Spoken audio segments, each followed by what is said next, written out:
race fans, it's the start of a brand new decade, so don't be on the outside looking in. Straddle the technology fence with us and be part of all the action at every round of the 2020 season.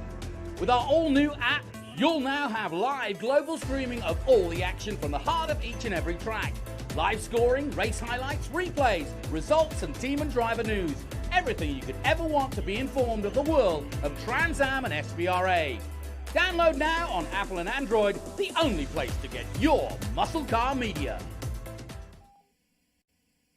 Getting the most out of your Classic can mean many things. That's why Heacock Classic Insurance is excited to sponsor the Trans Am Race Series.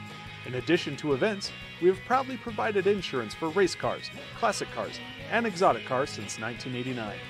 Heacock Classic is known for its famous agreed-upon value, where brokers and clients find common ground on coverage. So make sure to get your quote today. Follow us at #HeacockDriven.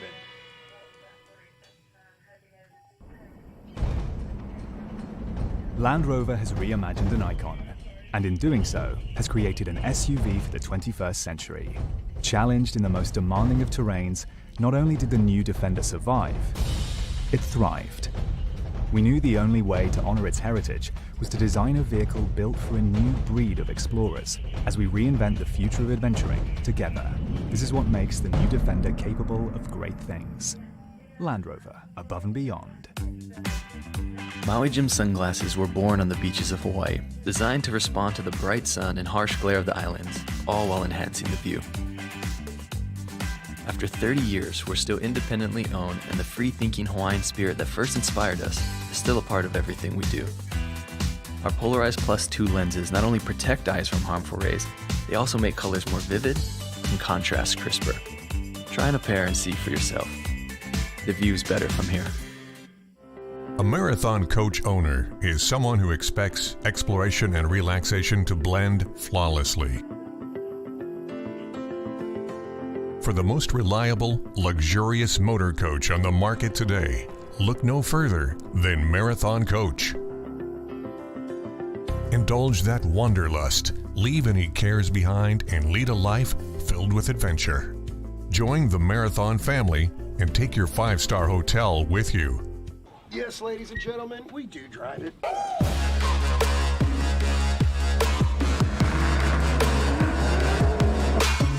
But all of us in the pits want to know who's the ultimate grand champions.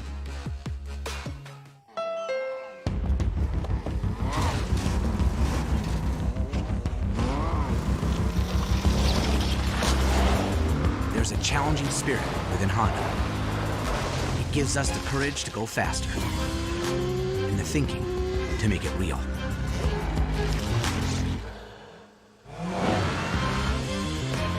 Whether it looks like a truck, a sedan, or an SUV, inside is the heart of a race car.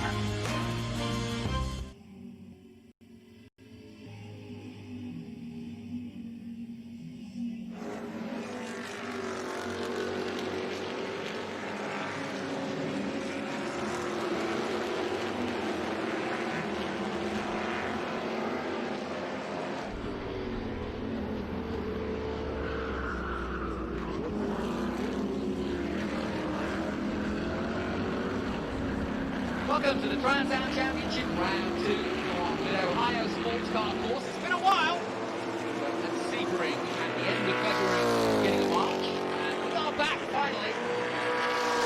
Trans Am Racing is TA2 practice, and we once again have a fun field for the 2020 season, including some of the greats of the past, some of the current and former champions of the not so distant past, and some who've never won a TA2 championship and are hungry, no question about it. I'm Jonathan Green. Hopefully Ben may join me. He's a busy lad at the moment, and this is only practice as we look high and above the Mid-Ohio circuit.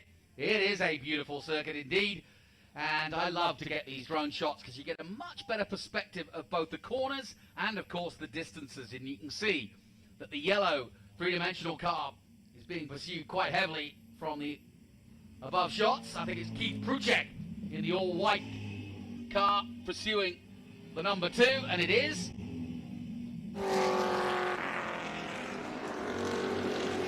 And we are underway for practice And there is an expectation of rain over the weekend. In fact, we had some in Cleveland, Ohio, quite a lot of heavy storms last night. We had rain towards the end of the evening yesterday, just in the middle, actually, of practice for TA cars.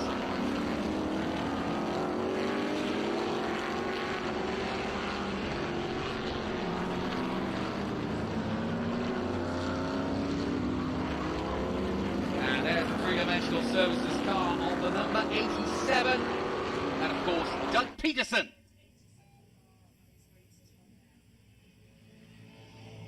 Doug Peterson, who runs the three-dimensional services company, and during the COVID crisis and lockdown, he turned his company into making PPE and equipment for the COVID virus, and in fact, Kerry Hitt and several others, including Tyler Casera and the Tate Corporation, also involved with making equipment for COVID. So while we've been locked down, Trans Am hasn't been messing about, and in fact, they've been adding to the cause, if you will.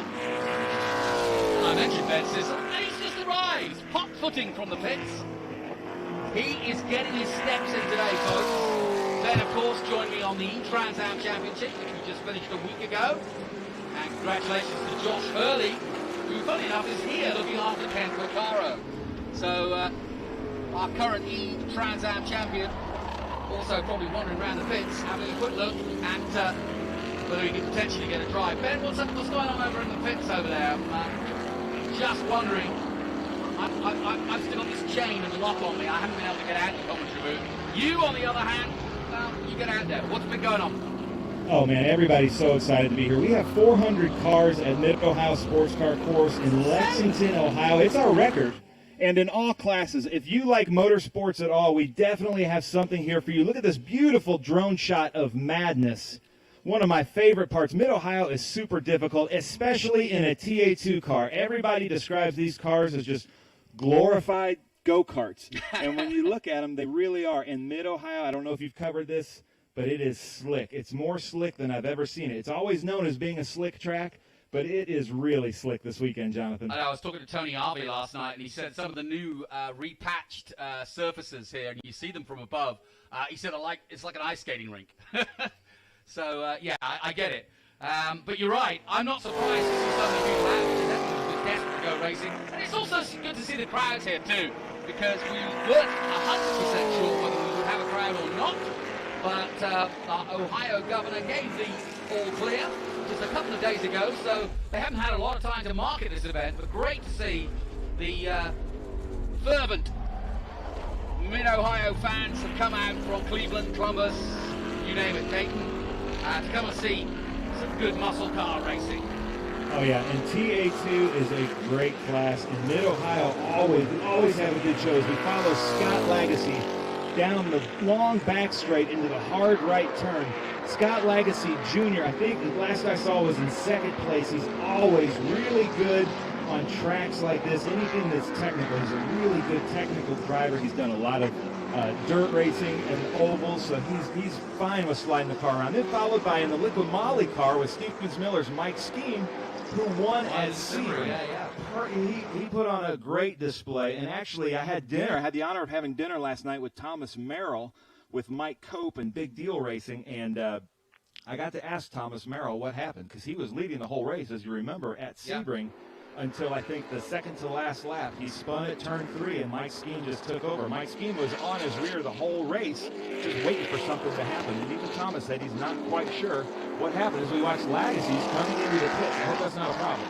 Yeah, me too. And I know that Lagacy Jr. haven't spoken to him this weekend. I keep going past his car, but I know he's been chomping at the bit, because he actually, as we look at Rafa Matos in the all-black, currently first at the moment, or the fastest man out there, doesn't look as though there's a problem for him. But yeah, Scott Lagacy Jr. did enter the Trans Am Championship. It wasn't really to his liking, mainly because he had a hodgepodge of equipment, and I don't think he was ever comfortable. So I'm sure he's delighted to get into the comfort of a real car and go racing again, because he is one of our finest proponents of TA2.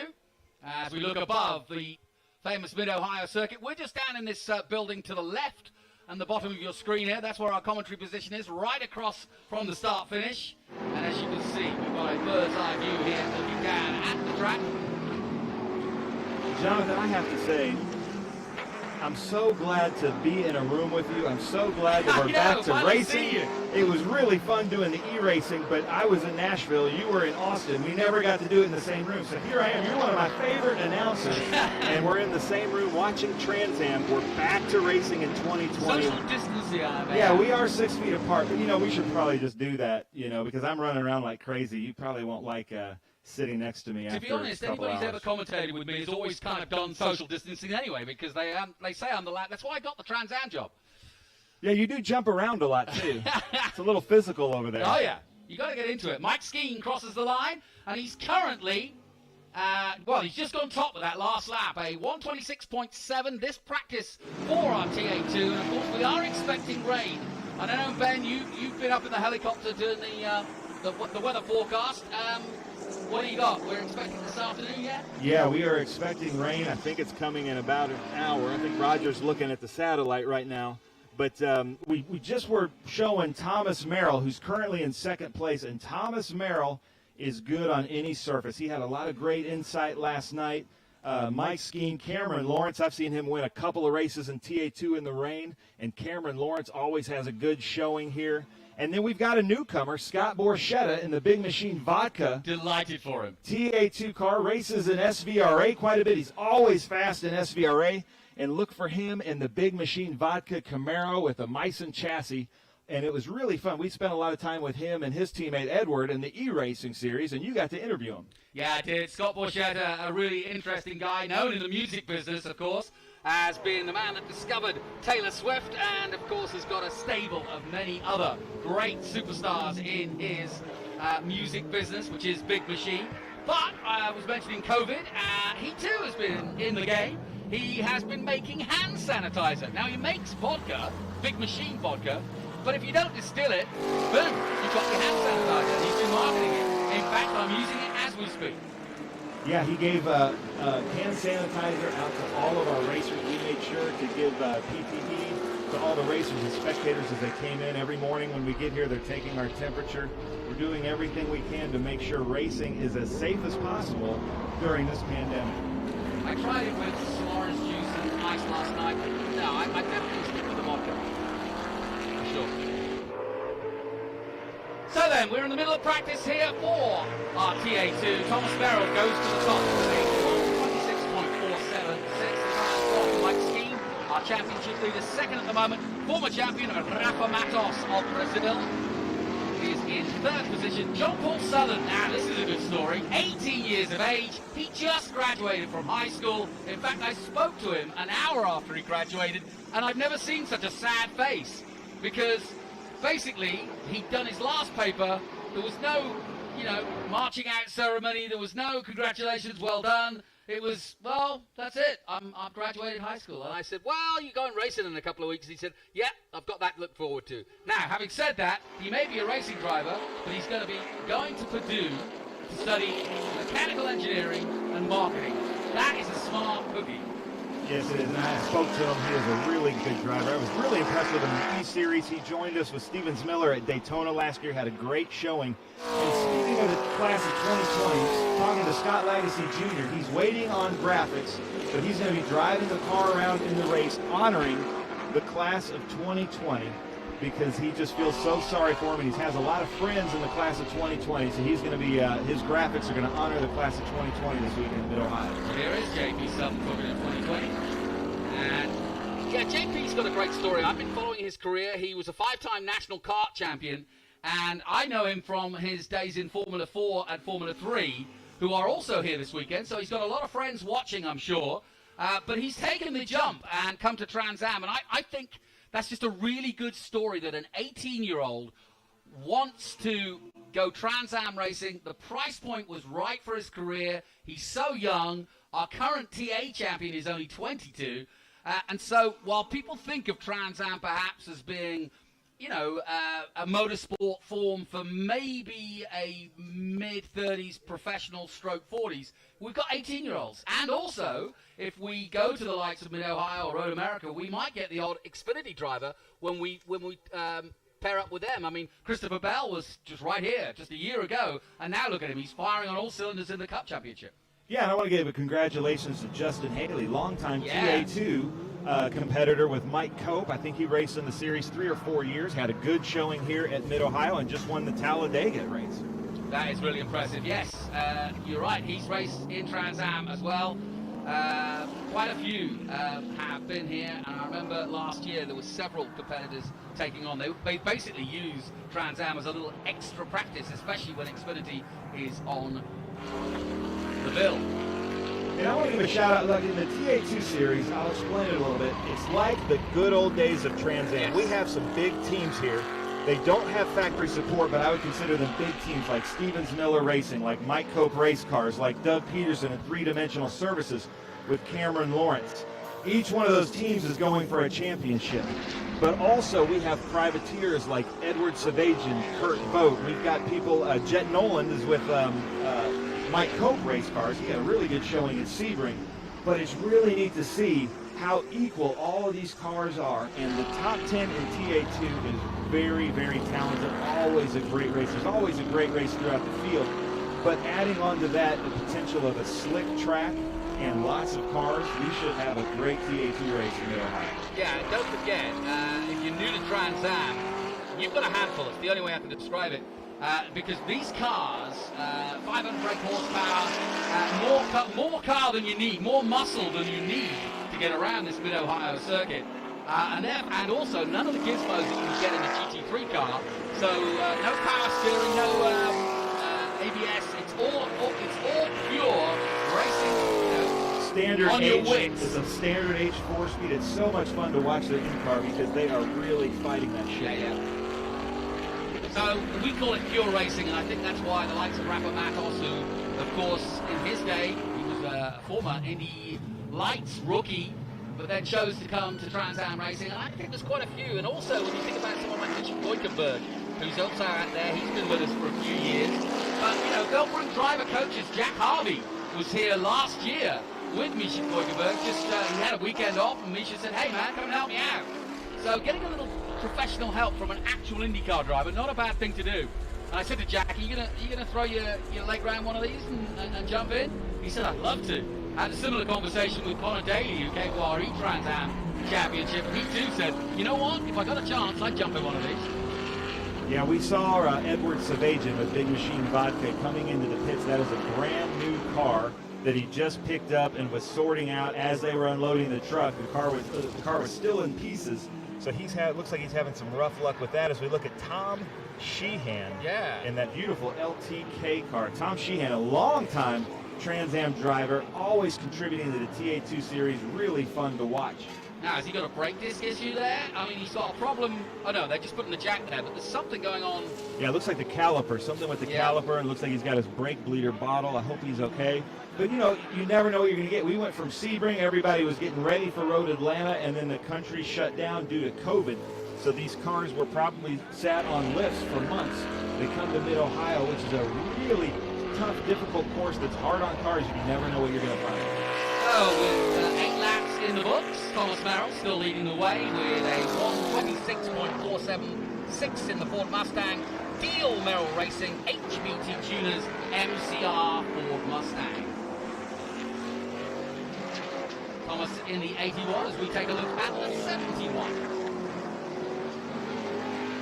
Yeah, Mike Skeen, he's actually 77. Sorry. Really great car. Stevens Miller, they had a championship last year in their Dodges. This year they've switched to Camaros, and I was talking about kind of this rivalry with some of these big teams like Cope and Doug Peterson, Three Dimensional Services, and Stevens Miller. Stevens Miller went out there and got a great crew. Jim Frazier is running the crew for Mike Skeen, and that guy knows how to set up a TA2 car.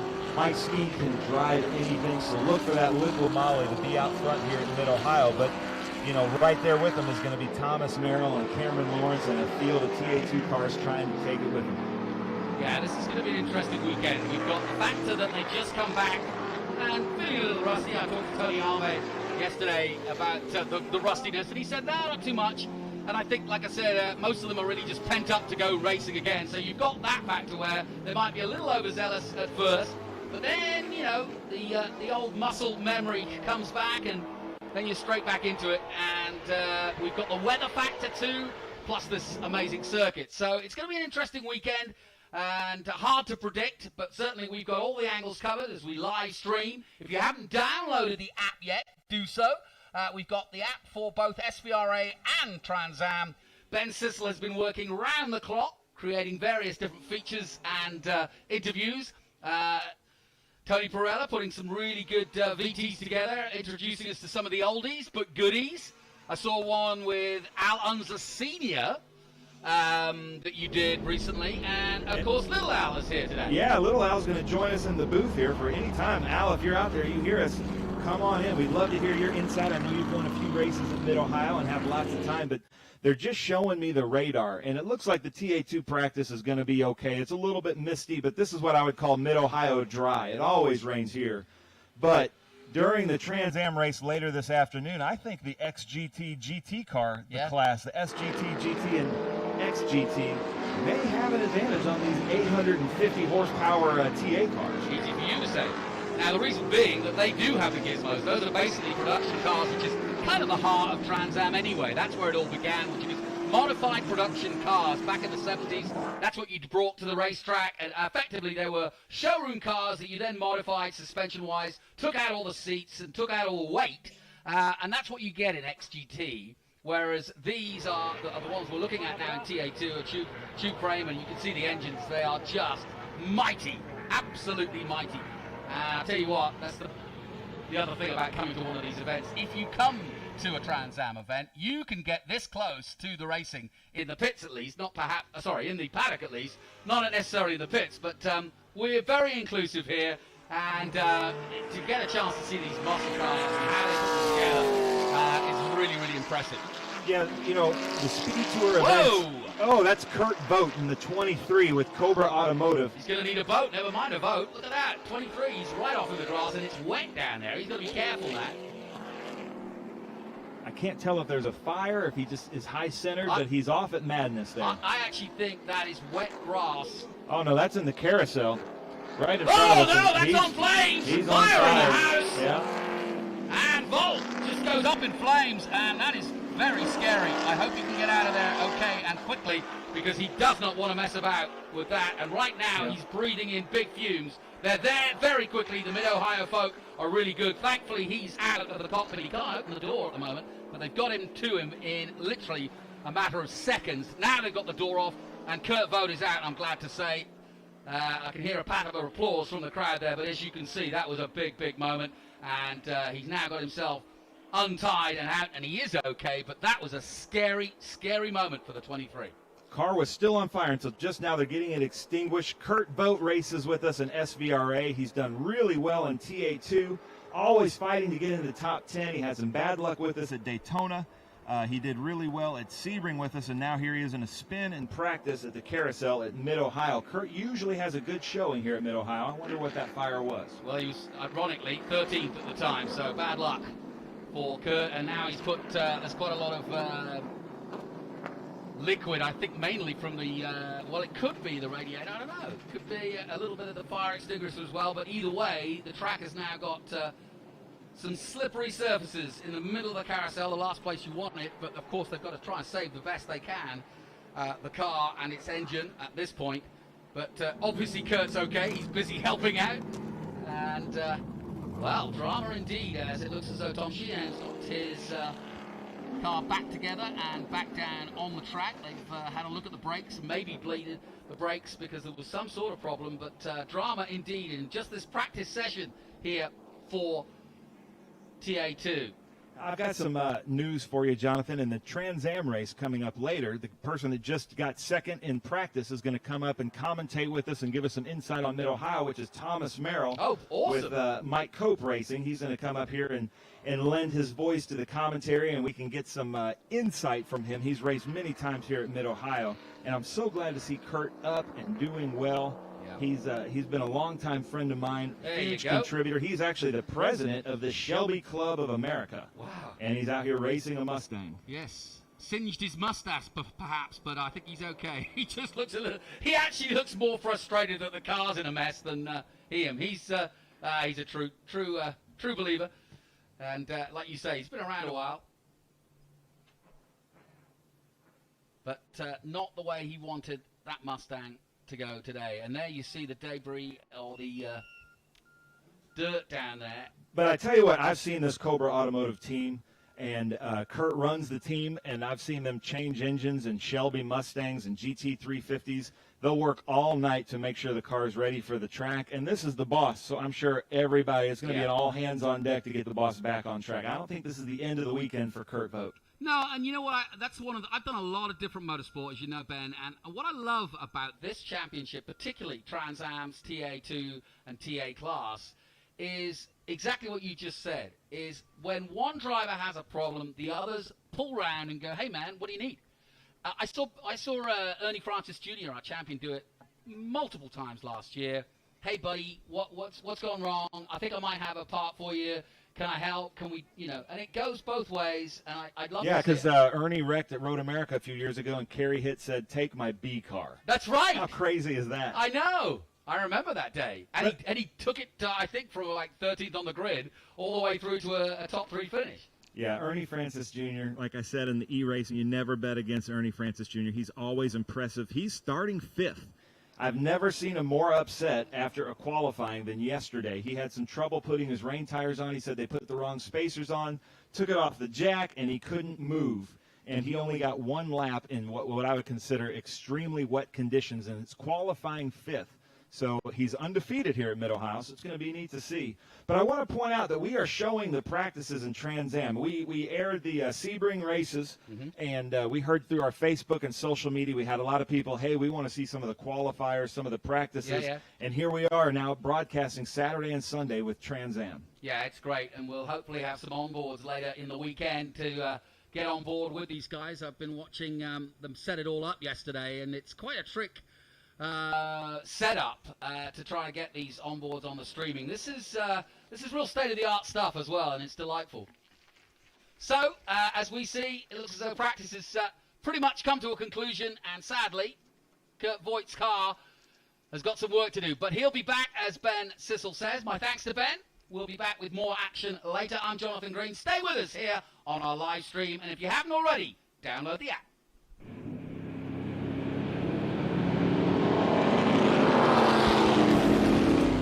Hey race fans, it's the start of a brand new decade, so don't be on the outside looking in. Straddle the technology fence with us and be part of all the action at every round of the 2020 season. With our all-new app, you'll now have live global streaming of all the action from the heart of each and every track. Live scoring, race highlights, replays, results and team and driver news. Everything you could ever want to be informed of the world of Trans Am and SVRA. Download now on Apple and Android, the only place to get your muscle car media.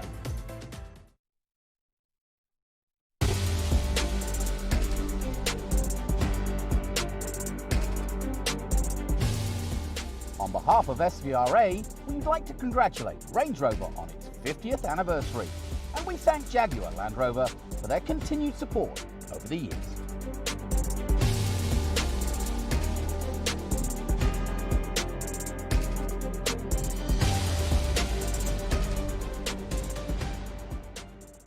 Getting the most out of your Classic can mean many things. That's why Heacock Classic Insurance is excited to sponsor the Trans Am Race Series.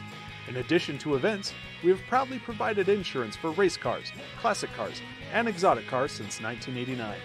Heacock Classic is known for its famous agreed-upon value, where brokers and clients find common ground on coverage. So make sure to get your quote today. Follow us at #HeacockDriven.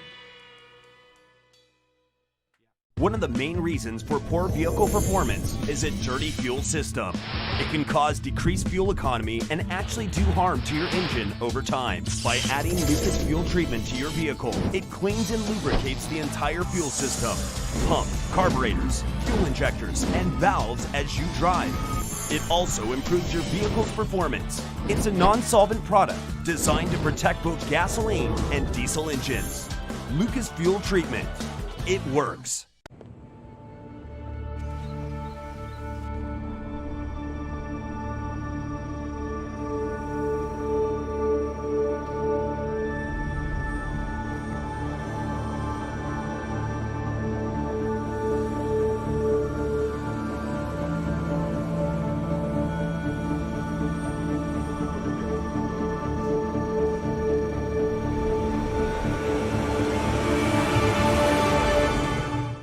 Yes, ladies and gentlemen, we do drive it.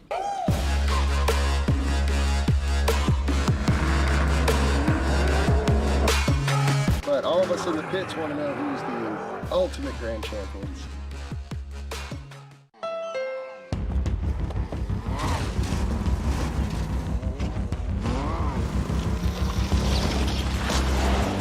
There's a challenging spirit within Honda. It gives us the courage to go faster, and the thinking to make it real.